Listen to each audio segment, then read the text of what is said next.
오늘도 하나님을 예배하는 우리 모든 성도님들 위해 하나님의 은혜와 또 기쁨과 평안이 가득하시기를 주님의 이름으로 축원합니다.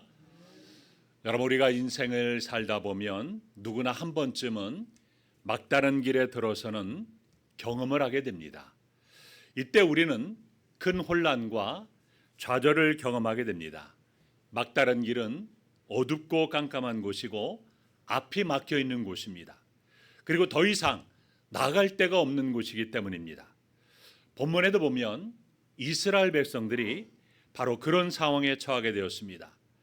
출애굽기 14장 2절 말씀에 보면 하나님은 이스라엘 백성들에게 명하여 바다와 믹돌 사이에 비아히롯 앞에 장막을 치게 했습니다. 우리 지도 화면을 보게 되면 그 다음 3절에 보면 이 모습을 보고 이스라엘 백성을 추격하던 바로는요, 이스라엘이 이제 광야에 갇힌 바 되었다라고 조하고 있습니다.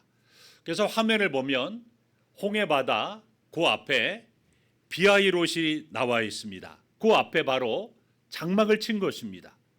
그런데 그곳은요, 홍해바다와 그리고 높은 망대가 세워진 절벽 사이에다가 진을 쳤습니다. 그러니까 그들 앞에는요, 뭐가 가로막고 있습니까? 홍해바다가 가로막고 있고, 그리고 옆에는요, 높은 절벽이 가로막고 있습니다. 그러니까 광야 끝입니다. 거기에다가 뒤에는요, 누가 추격해 오고 있습니까? 바로의 군대가 추격해 오고 있는 그러한 상황입니다.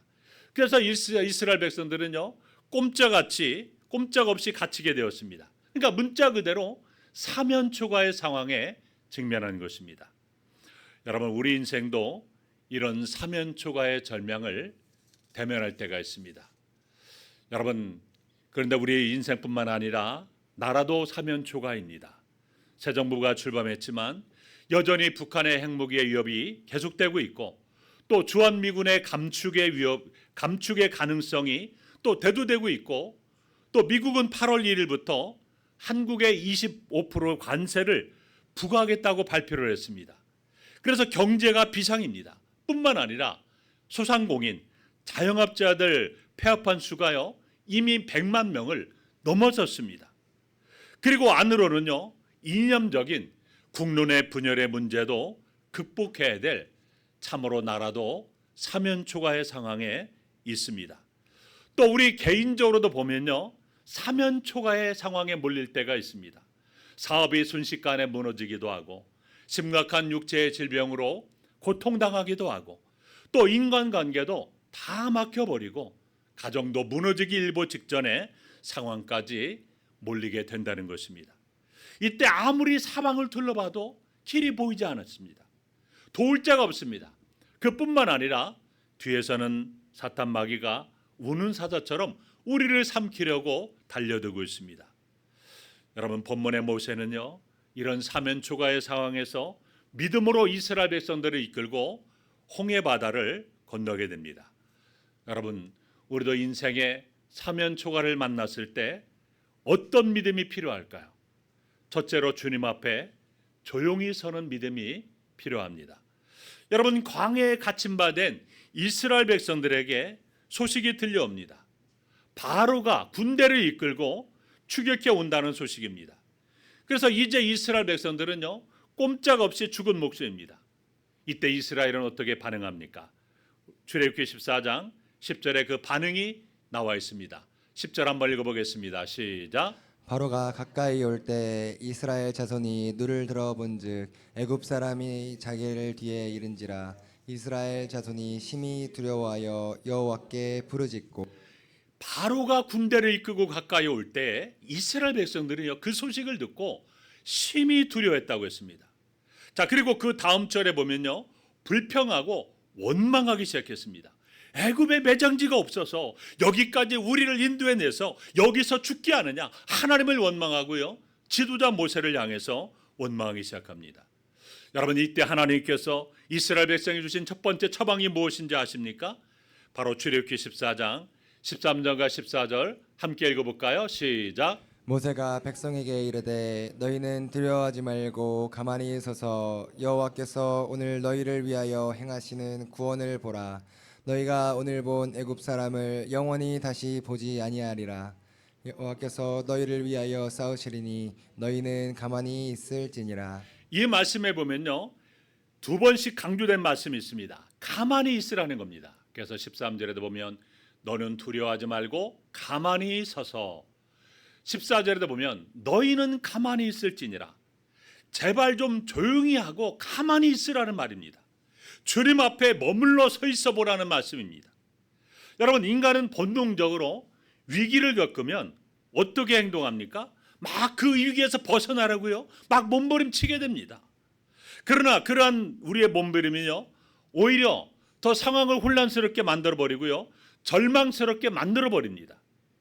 이것은 마치 어떤 모습과 같으냐면요, 수영 못하는 사람이 물속에 빠졌습니다. 그러면 막 물속에서 나오려고 막 발버둥 칠수록 더 물속 깊이 빠져드는 것과 같습니다. 여러분, 이때 먼저 할 일이 뭡니까? 가만히 있어야 됩니다. 발버둥 치지 말고 가만히 있어야 됩니다.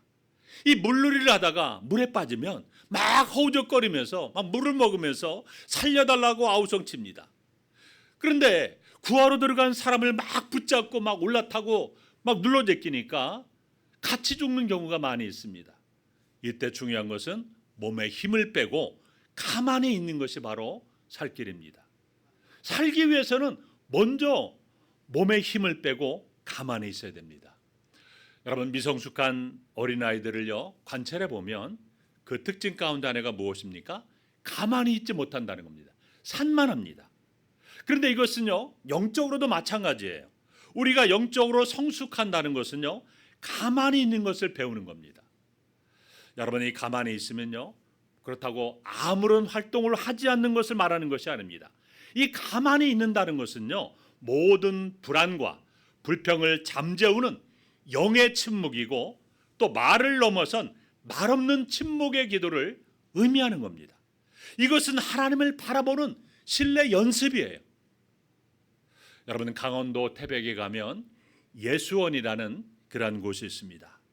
이 예수원은요, 2박 3일 동안에 예배와 노동을 하면서 보내게 되는데요, 휴대폰을 비롯한 모든 전자기기는요, 사용이 금지가 됩니다. 특별히 예수원은 특징이 있는데요, 침묵을 지켜야 하는 시간이 있습니다. 그래서 소침묵 시간이 있는데요, 오후 1시부터 2시까지,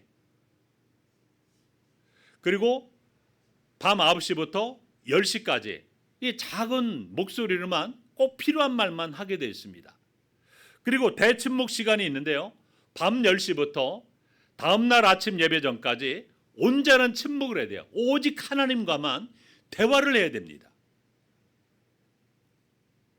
여러분, 그 침묵을 통해서 하나님과 대화하고 하나님의 조용한 음성을 들어야 된다는 겁니다.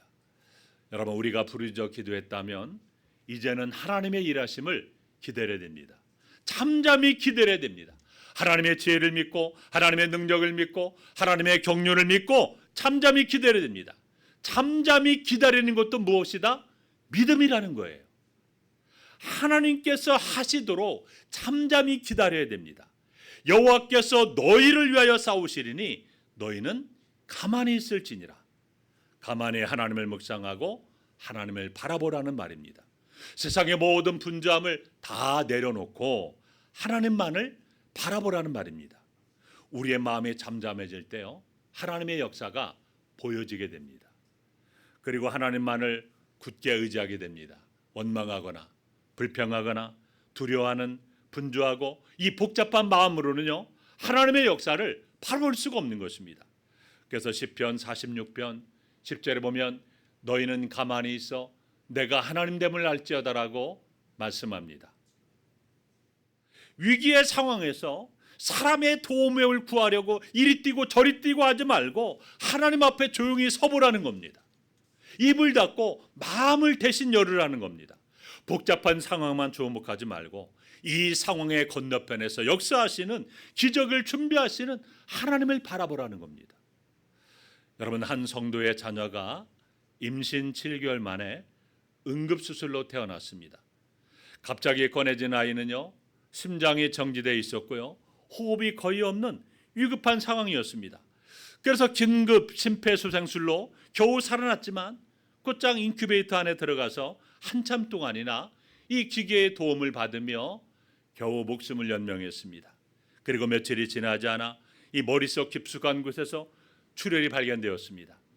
그래서 의료진이 손을 쓰기도 어려운 곳에서 뇌출혈이 있었고 이로 인해서 뇌가 압박을 받고 있었습니다. 이 성도는요, 이러한 상황에서 밀려드는 절망감에 어떻게 해야 될지 도무지 몰랐습니다. 의료진으로부터 들려오는 소식으로는요, 희망을 찾기가 불가능한 상황이었습니다. 그때 그 성도는 유튜브에서 시와 그림에 돌문을 열고 나오라는 이 찬양을 듣게 됩니다. 이 시와 그림, 돌문을 열고 나오라는 이 찬양을 들으면서 잠잠히 주님을 바라보기 시작했습니다. 우리 이 찬양을 한번 조용히 기도하는 마음으로 이 찬양을 한번 여러분 조용히 한번 들어보시기 바랍니다.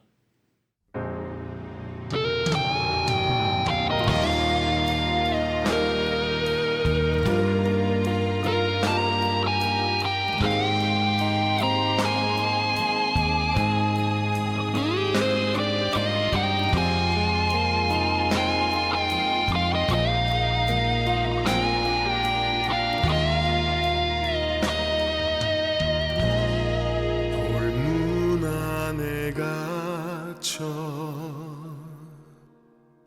빛을 잃은 자여,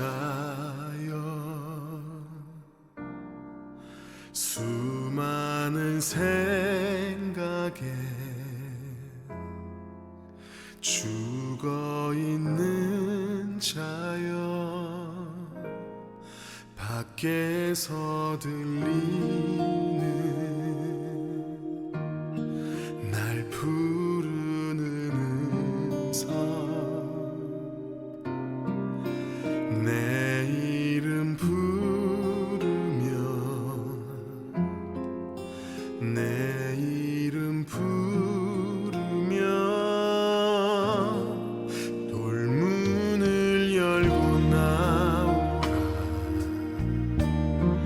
널 가둔 돌을 열리라, 그 돌이 열리고 빛이 임하면 그 빛을 따라 나오라, 일어나 걸어 나오라, 어둠 속에 빛이 비출 때 내가 죽어 있었던 그 어둠 속으로 내가 너를 찾아가리라,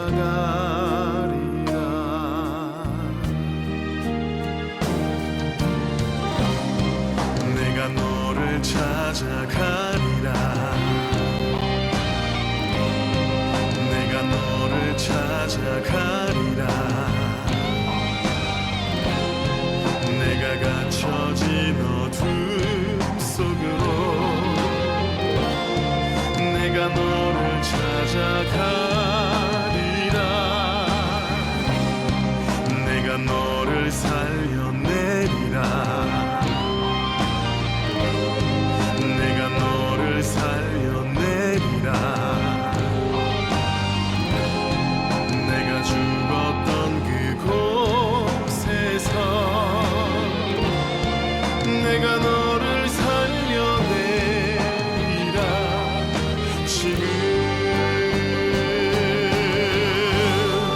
돌문을 열고 나오라, 널 가둔 돌을 열리라, 그 돌이 열리고 빛이 임하면 그 빛을 따라 나오라, 일어나 걸어 나오라, 어둠 속에 빛이 비출 때 내가 죽어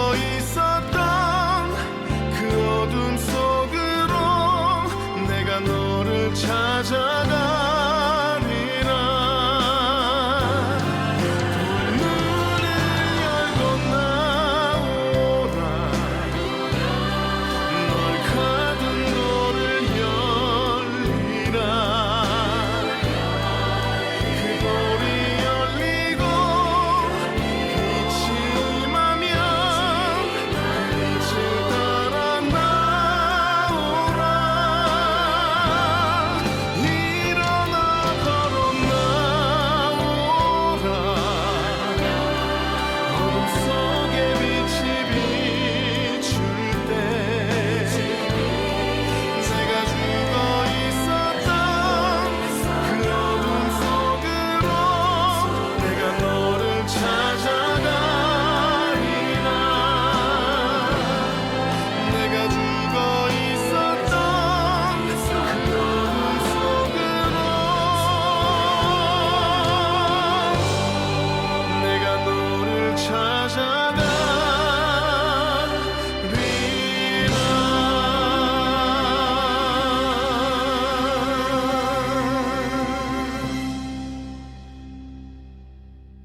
이 찬양을 들으면서 잠잠히 주님을 바라보았습니다. 그렇게 몇 주간 아이를 괴롭히던 이 뇌출혈이 기적같이 멈추게 되고 무사히 퇴원해서 부모의 품에 안겼습니다. 여러분, 이스라엘 백성들이 기적을 경험하기 전에 먼저 배워야 했던 것이 무엇입니까? 바로 이것입니다. 역사의 주인이신 하나님 앞에 조용히 서는 그런 믿음이 필요한 것입니다. 두 번째로 하나님의 음성을 듣는 믿음이 있어야 됩니다. 여러분, 이스라엘 백성들이요, 홍해를 건너기 전 먼저 배워야 할 교훈은요, 가만히 있는 거예요. 그 입을 다무는 것입니다. 왜 그렇게 해야 될까요? 단순한 쉼이 그의 전부는 아니었습니다. 우리가 조용히 해야만 하나님의 음성을 들을 수 있기 때문입니다. 우리가 너무나 열심히 일하는 한 하나님은 우리를 지켜보시기만 하십니다. 우리를 위해서 그 어떤 일도 하시지 않습니다. 우리가 너무나 열심히 일하고 있는 동안 하나님은 우리의 이야기를 듣고만 계십니다. 우리에게 아무런 말씀도 하지 않으십니다. 이제는 하나님이 우리에게 말씀하실 시간을 드려야 하지 않겠습니까? 우리가 하나님을 믿는다는 것은요, 그분만이 우리 인생의 모든 해답을 갖고 계시다는 것을 전제하지 않습니까? 그렇다면 그분이 우리에게 말씀하시는 것에 귀를 기울여야 되지 않겠습니까? 로마서 10장 17절에 보면 믿음은 들음에서 나며 들음은 그리스도의 말씀으로 말미암는다라고 말씀하셨습니다. 여러분, 주님은 이스라엘 백성들에게 무엇이라고 말씀하셨습니까? 한마디로 하나님의 구원을 지켜보라고 하는 것입니다. 여호와께서 대신 싸워주시겠다라고 말씀하셨습니다. 여러분, 이 말씀이 얼마나 큰 위로가 되었을까요? 얼마나 큰 안식이 되었을까요? 얼마나 큰 소망이 되었을까요? 이 음성을 듣는 순간에 모든 절망을 극복할 수가 있었습니다. 다시 일어설 수 있었고요, 샘을 얻을 수가 있었다는 것입니다. 여러분, 열왕기상 19장을 보면 호렙산에서 엘리야가 하나님의 음성을 듣게 됩니다. 엘리야는요, 영적인 극심한 침체에 빠져서 여러분 낙심과 좌절 가운데 있었습니다. 바로 그 속에서 하나님의 음성을 들었던 것입니다. 큰 지진과 바람 소리가 엘리야에게 들렸지만 그러나 그 속에서 하나님의 음성이 들리지 않았습니다. 나중에 세미한 소리가 들렸습니다. 그 세미한 소리 속에 하나님의 음성이 들려왔던 것입니다. 우리의 마음이 고요해져야 하나님의 음성이, 세미한 하나님의 음성이 들려옵니다. 우리가 인생의 역경과 장애물 앞에서 두려워하지 말고 우리가 하나님이 함께 하심을 굳게 믿고 조용히 하나님의 약속을 묵상하게 될 때 하나님께서 우리 가운데 역사하시게 되는 것입니다. 여러분, 우리는 성경 말씀을 자주 대함으로 하나님의 음성을 들을 수가 있습니다. 또 때로는 우리의 영혼이 잠잠하면 성령께서 말씀하시는 성령의 음성도 들을 수가 있습니다. 하나님은 준비된 영혼들에게 여러분 지금도 말씀하고 계십니다. 믿음은 바로 하나님의 음성을 듣는 것입니다. 세 번째로 순종하고 앞으로 나아가는 믿음이 필요합니다. 여러분, 우리가 하나님의 음성을 듣는다는 것은 무엇을 의미하는 것입니까? 그냥 계속해서 가만히 앉아 뭐 하나님의 음성에 귀를 기울이는 것만을 의미합니까? 아닙니다. 하나님의 음성을 들었으면 이제 하나님께서 말씀하시는 그 지시를 따라야 합니다. 가만히 앉아 귀를 기울이고 있는 이스라엘 백성들에게 하나님께서 뭐라고 말씀하셨습니까? 우리 출애굽기 14장 15절 함께 했습니다. 시작. 여호와께서 모세에게 이르시되 너는 어찌하여 내게 부르짖느냐 이스라엘 자손에게 명령하여 앞으로 나아가게 하고. 여러분, 아직까지 홍해 바다는요 넘쳐서 출렁거리고 있습니다. 그러나 하나님은 이스라엘 백성들에게 앞으로 나아가라고 말씀합니다. 홍해가 갈라진 다음에 다 하나님께서 갈라놓으신 다음에 건너가라고 말씀하지 않으셨어요. 갈라질 것을 믿고 믿음으로 앞으로 나아가라는 말입니다. 그래서 16절에 보면 앞으로 나아가며 지팡이를 든 채 손을 바다 위로 내밀라고 말씀하십니다. 그 손이야말로 믿음의 손이고 순종의 손이었던 것입니다. 믿음으로 순종하며 앞으로 나아가라고 말합니다. 여러분, 그렇습니다. 믿음은 순종이고 전진인 것입니다. 아직 바다가 갈라지지 않았지만 이스라엘 백성들이요 믿음을 가지고 바다를 향해서 나아갈 때, 그리고 모세가 기도의 자리에서 일어나 믿음으로 하나님의 지팡이를 잡은 손을 내어밀 때 여호와의 동풍이 불어오기 시작했습니다. 강한 동풍이 불어와 그 바닷물을 밀어내기 시작했습니다. 그들이 믿음으로 행동하자 여호와의 영광이 나타나기 시작을 했던 것입니다. 아직 홍해 바다가 저 바다 건너편까지 완전히 갈라진 것은 아닙니다. 그렇지만 이스라엘 백성들이요 믿음으로 바닷속으로 내려갑니다. 믿음으로 한 걸음 한 걸음씩 내딛습니다. 그러자 하나님은 그들의 발걸음 앞에서 바다를 저 멀리 밀어냈습니다. 그래서 히브리서 11장 29절에 보면 믿음으로 그들은 홍해를 육지같이 건넜다라고 말씀하고 있습니다. 여러분, 홍해 바다가 완전히 갈라진 것이 아닙니다. 그렇다면 그것은 보이는 것이죠. 믿음으로 건넌 것이 아닙니다. 하나님께서 그들이 한 걸음 내딛도록 길을 열었을 때 이스라엘 백성들은요 믿음으로 발걸음을 내딛었습니다. 그러자 하나님은요 다음 걸음을 더 내딛도록 바다를 더욱 열어주셨어요. 두려움을 몰아내며 믿음으로 새 발걸음을 옮길 때마다 하나님은 또 새로운 길을 계속해서 열어주셨던 것입니다. 그래서 바닷물을요 더 멀리 밀어내셨습니다. 마침내 바다 건너편까지 홍해 바다가 완전히 그들 앞에서 육지가 되었던 것입니다. 여러분, 믿음으로 내딛는 발걸음에서 물러간 것입니다. 그 홍해 바다를 다 건너기까지 그들은 계속해서 믿음으로 나아갔던 것입니다. 만약에 그들에게 믿음이 없었다면 그들은요 시퍼런 홍해 바다를 바라보면서 너무나 두려워서 홍해 바다를 건너지 못할 것입니다. 그러나 그들은요 믿음으로 담대하게 홍해 바다를 향해서 앞으로 나아갔던 것입니다. 비록 그들의 믿음이 아주 연약한 믿음이었음에도 불구하고 그들의 믿음을 보시고 하나님께서는 기적을 베풀어 주신 것입니다. 여러분, 우리에게도 바로 이런 믿음이 필요합니다. 우리에게도요 믿음으로 한 걸음 한 걸음씩 내딛는 이러한 믿음이, 순종이 필요하다는 것입니다. 그래서 독일의 신학자인 보네퍼는 이런 말을 했습니다. 신앙은 주님의 명령과 순종, 바로 그것이다. 즉 신앙이란 주님의 명령에 순종하는 것이다라고 했고, 고든 맥도날드 목사는 순종이야말로 모든 문을 여는 열쇠라고 말했습니다. 사랑하는 성도 여러분, 오늘 여러분 가운데 홍해 앞에 서 계신 분이 있습니까? 광야에서 갇힌 바되어 내 인생이 이제 나갈 길이 없다, 완전히 사면초가에 몰린 그런 분들이 계십니까?